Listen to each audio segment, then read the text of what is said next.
Il est temps de vous informer sur WAB Info Télévision. Mesdames et messieurs, bonjour et bienvenue dans cet autre numéro d'édition du journal sur WAB Info Télévision. À Goma, ce 27 novembre 2025, s'est tenu un atelier de formation autour du thème « Déconstruire la pensée des balkanisations pour bâtir celle des fédéralismes congolais ». Le coordonnateur politique de l'AFC M23, Corneille Nangaa, y a déclaré « Dans notre projection en tant que mouvement, ce qu'on appelle aujourd'hui la République démocratique du Congo va devenir la République fédérale du Congo. C'est notre vision. » Pour en savoir plus, suivez ces propos. Notre terrain commun, c'est le Congo. La République démocratique du Congo, que nous appelons encore République démocratique du Congo par conformisme. Mais nous, dans notre logique, nous n'avons pas peur pour aller à Naïvacha. Nous nous sommes dit, nous nous battons au Congo et dans notre projection en tant que mouvement, c'est que la République démocratique du Congo devra devenir la République fédérale du Congo.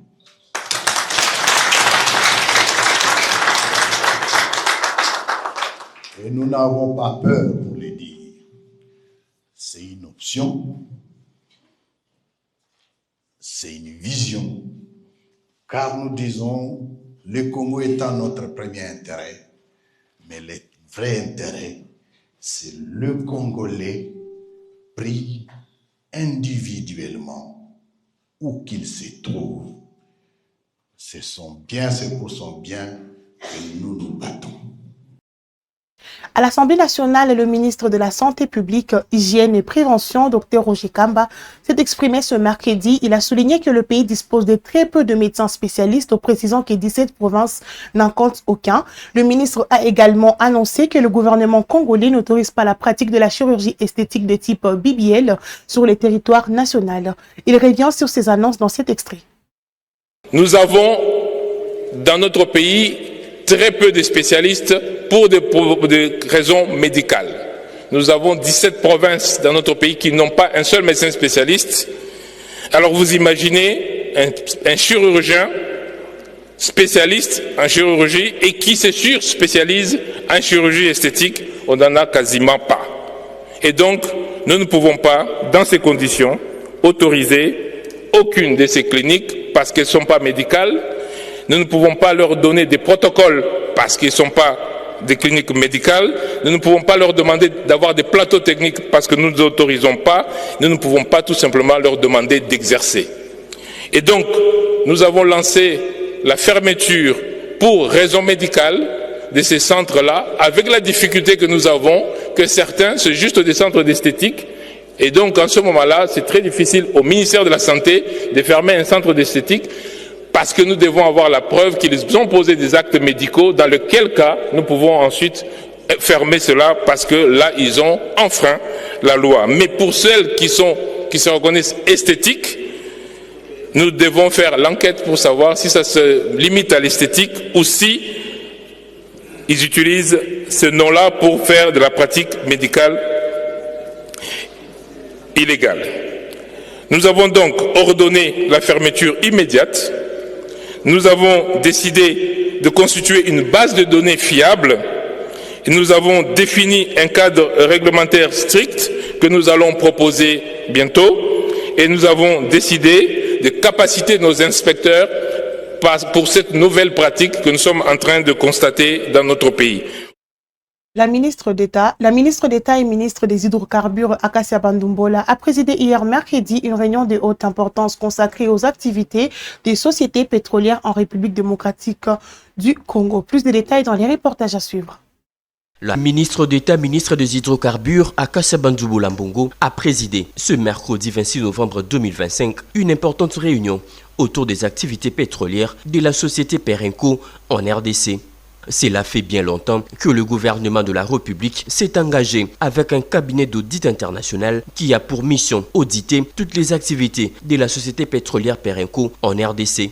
La ministre d'État, ministre des Hydrocarbures, Akacia Bandumbola Mbongo, a annoncé la reconduction d'un an du contrat du cabinet Jantet et a ajouté qu'une task force mandatée par la République a été mise en place. Nous sommes effectivement mandatés pour assister le ministère des Hydrocarbures dans le cadre d'une assistance générale. Perenco est un opérateur historique de la République démocratique du Congo. Des satisfactions, demande quelques éclairages, mais en aucune façon il s'agit d'actionner quoi que ce soit à l'encontre de ce groupe. Notre tâche consiste à assister les personnes du ministère compétentes pour faire respecter les lois congolaises, notamment en matière d'environnement, en matière d'exploitation des hydrocarbures. Du côté de Perenco, leurs délégués qui ont pris part à cette importante réunion ont remercié la ministre d'État et ont rassuré le gouvernement pour cette collaboration et ont promis d'être disponibles.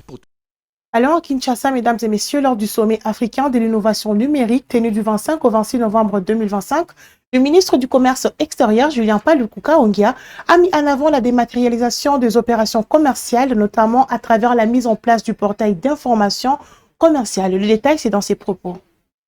Nous sommes sur les chantiers parce que pour le président de la République, la RDC ne doit plus être un observateur du commerce mondial. Il doit être un acteur majeur. Et pour y arriver, au niveau du commerce international, nous avons ratifié d'abord un accord important de l'OMC qu'on appelle accord sur la facilitation des échanges. Vous savez que nous sommes membres de l'OMC depuis 1997, mais il y a eu un accord qui n'avait pas été ratifié. Celui est relatif à la facilitation des échanges pour nous inscrire sur le commerce international. Et donc, nous sommes dans une réforme importante qui concerne les guichets uniques intégral du commerce extérieur. Pour que tous les opérateurs économiques, désormais, s'alignent sur un schéma très important qui va aider à réduire toutes les procédures, à maximiser le temps et les délais, parce qu'il s'agit des opérations de pré-dédouanement jusqu'au post-dédouanement. Ces opérations seront prises en charge numériquement. Lorsque vous voulez exercer un commerce en RDC, vous avez besoin d'un numéro import-export.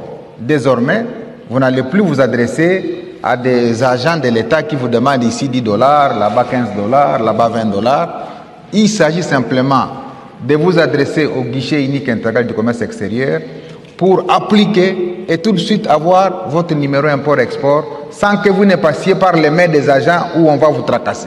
Donc c'est une réforme importante et ce guichet unique existe. Lorsque vous voulez importer votre marchandise, je ne sais pas, des États-Unis, de l'Europe, de Dubaï, de la Chine, de partout ailleurs, désormais, il y a au niveau du guichet unique intégral du commerce extérieur un portail qui vous permet de tout avoir, de tout remplir sans que vous ayez même le temps de vous déplacer. Donc ça vous réduit suffisamment des choses. Et au niveau de nos frontières, ça va nous aider à maximiser le temps que nous dépensions pour exporter nos conteneurs. On a fait une évaluation, une étude a démontré que pour exporter un conteneur de la RDC vers l'extérieur, on dépensait 200 heures.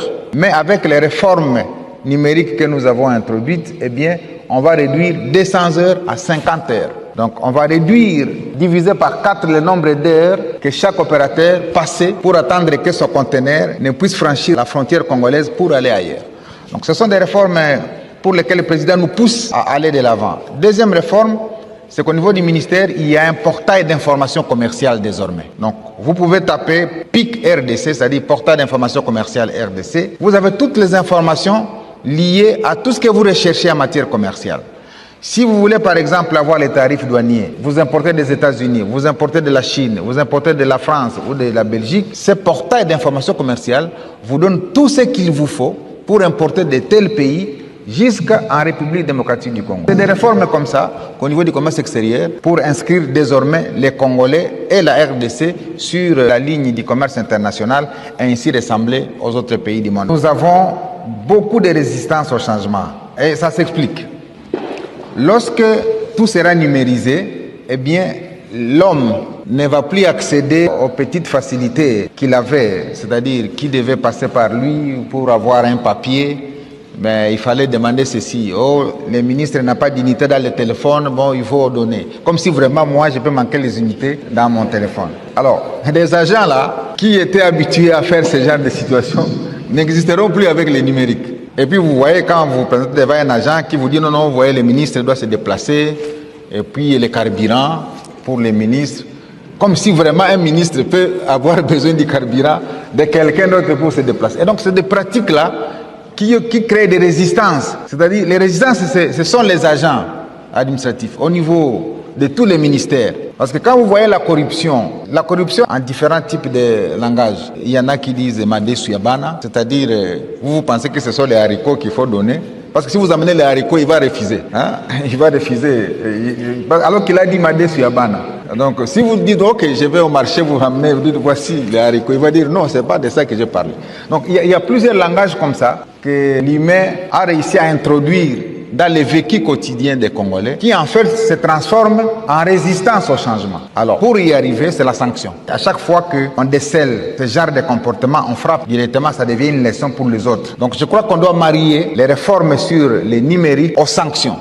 Le ministre des Droits humains, Samuel Mbemba, a rencontré ce mercredi le cardinal Fridolin au centre des échanges les résolutions africaines reconnaissant les génocides commis en République démocratique du Congo. Le cardinal a salué cette avancée diplomatique ainsi que l'initiative de vulgarisation. Nous vous proposons les propos du ministre Samuel Mbemba dans cette séquence. Suivez.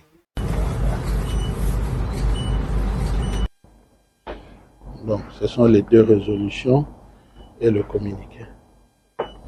Je remercie le cardinal Fridolin Ambongo, archevêque métropolitain de Kinshasa, pour l'audience qu'il a daigné m'accorder.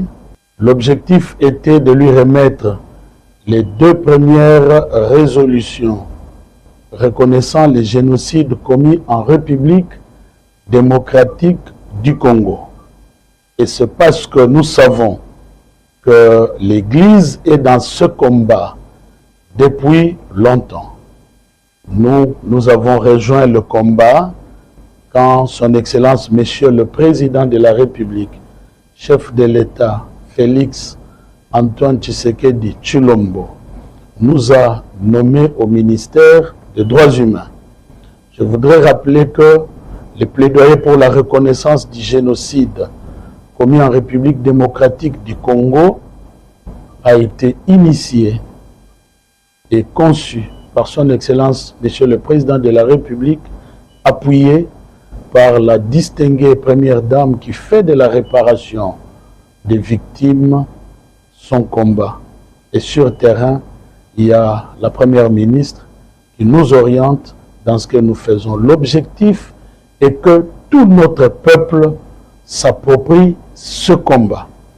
Il faudrait que le peuple congolais, en parlant du génocide, puisse dire au monde que nous sommes visés d'extermination à cause de notre territoire, à cause de nos terres, à cause de nos minéraux.